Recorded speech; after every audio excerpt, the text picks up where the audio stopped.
የኢትዮጵያ ፖሊስ የ116ኛ ምስረታ በዓል በተከበረበት በያዝነው መባቻ ዓመት የሪፎርም ስራዎቹን ያከናወነበት በመሆኑ ተቋማችን ያከናወናቸው ያሉትን ወሳኝ የህዝብ ሰላምን ደህንነትን የማስጠበቅ ተግባር ቁርጠኝነትን ለማረጋገጥ ሰፋፊ የሪፎርም ስራዎች ያከናወነ ይገኛል።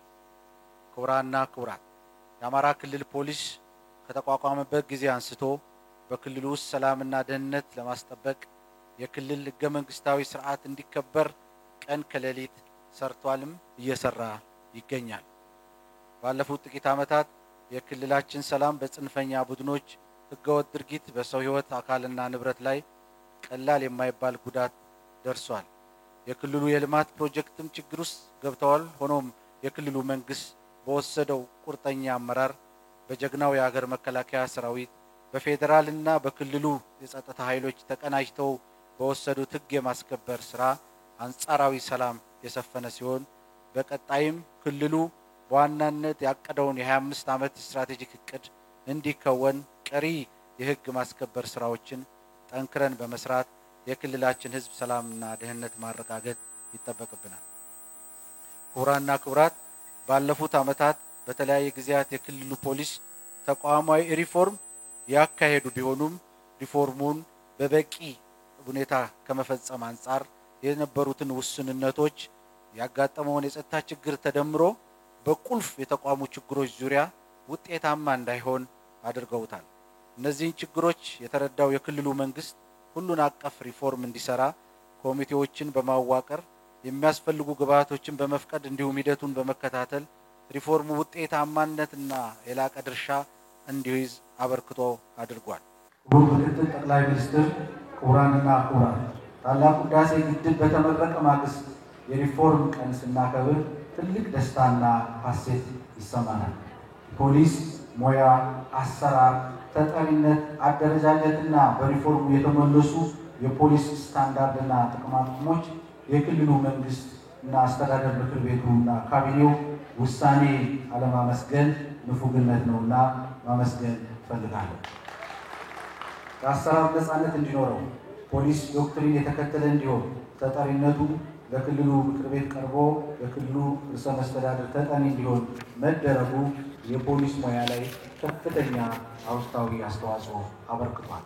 ክልሉ መንግስት በጸደቀው መዋቅራዊ አደረጃጀት መሰረትም ከክልል ጀምሮ በተዋረድ ባሉ የአመራርና የሙያተኛ ስራ መደቦች ስራ ሰራተኛን ለማገናኘት በሚያስችል መልኩ የአመራር ብቃት፣ ስነ ምግባርና የትምህርት ዝግጅት የክልሉን ህዝብና መንግስት በሚያገለግል ኮሚትመንት ተጨምሮበት መሰረት ያደረጉ ምደባዎችን ተጠናቆ ወደ ስራ ገብተናል።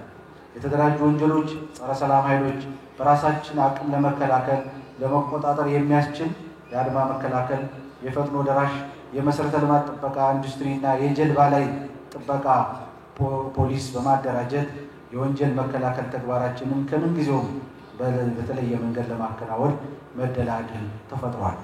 ማህበረሰብ አቀፍ ፖሊስ ስራችንን የፖሊስ ህዝብን አጋርነት በማጎልበት ችግሮችን በጋራ ለይቶ መፍትሄ በመስጠት እንዲሁም ፖሊስ የህዝብ ቅቡልነት እንዲያገኝ የሚያስችሉ ፕሮግራሞች ተቀርጸዋል። ሰራዊቱ አቅም ለማጎልበት በሙያ ስነ ምግባር፣ በሰብአዊ መብት አያያዝ፣ በዘመናዊ ወንጀል ምርመራ ቴክኖሎጂዎች፣ የፎረንሲክ ሳይንስ ላይ በቂ ስልጠና እንዲያገኙና ተቋሙ ፍኖተ ካርታ እና የሰው ሀብት ልማት አስተዳደር ስትራቴጂ ተቀርጾለት ተግባራዊ መደረግ ጀምሯል።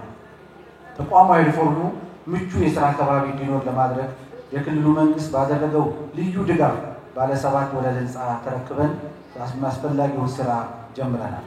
በተጨማሪም የዞን ፖሊስ መምሪያ፣ የወረዳ ፖሊስ መምሪያ ጽሕፈት ቤቶች፣ ቢሮዎች ለስራ ምቹ እንዲሆኑ የህንፃ ዲዛይን ተዘጋጅቶ በሁሉም አካባቢዎች በተመሳሳይነት የቢሮ ግንባታ ለማስጀመር የዞንና የከተማ አስተዳደሮችን ልዩ ድጋፍ ይፈልጋል። በህግ ማስከበር ስራ ላይ ጉዳት የደረሰባቸው የሰራዊቱ አባላት የጉዳት ድጎማ ስርዓት በክልሉ መንግስት ተግባራዊ እንዲሆን ተደርጓል። በክልሉ ደረጃ የጀግኖች ማዕከል ግንባታ ለመጀመሪያ ጊዜ በአይነቱ ልዩ የሆነ በደብረ ብርሃን ከተማ የመሰረት ድንጋይ በማስቀመጥ ግንባታው ተጀምሯል። ተጨማሪ የአማራ ክልል ፖሊስ ኮሌጅ ወደ ዩኒቨርሲቲ ኮሌጅነት እንዲሸጋገር የአስተዳደርና የክልሉ ካቢኔ ምክር ቤት ወስኗል። ተከበራችሁ እንግዶች፣ ክቡራንና ክቡራን፣ የፖሊስ ሰራዊትና ባለድርሻ አካላት በማንኛውም ጊዜ በሰላም የመኖርና በነፃነት የመዘዋወር መብቱ እንዲከበር የሚያስችል በቴክኖሎጂ የተደገፈ አሰራር አደረጃጀት አጠናቀን ወደ ተግባር የገባን ሲሆን በዚህም ስኬት ለማስመዝገብ የህዝቡ ቅቡልነት፣ ትብብር፣ ተሳትፎ ወሳኝ በመሆኑ ፖሊስ ሁሉን አቀፍ ድጋፍ እንደምታደርጉ ተስፋ እናደርጋለን። በህግ ማስከበር ስራው ውጤታማ የሆኑትን ከታች እስከ ስትራቴጂክ አመራር ድረስ 3171 ወንድ 96 ሴቶች በድምሩ 3267 የፖሊስ አመራርና አባላት በቅርቡ በሚከናወነው ስርዓት የማበረታቻ ሽልማት የክልሉ መንግስት ይሰጥልናል። ይህም ለተደረገው የህግ ማስከበር ላለፉት 2 ዓመት የቆይቶ የነበረውን የተከማቸውን የማበረታቻ ስርዓት መልክ የሚያስይዝልንና የሰራዊቱንም የውጊያ ብቃትና ሞራል ከፍ የሚያደርግ መሆኑን ለማስገንዘብ እወዳለሁ።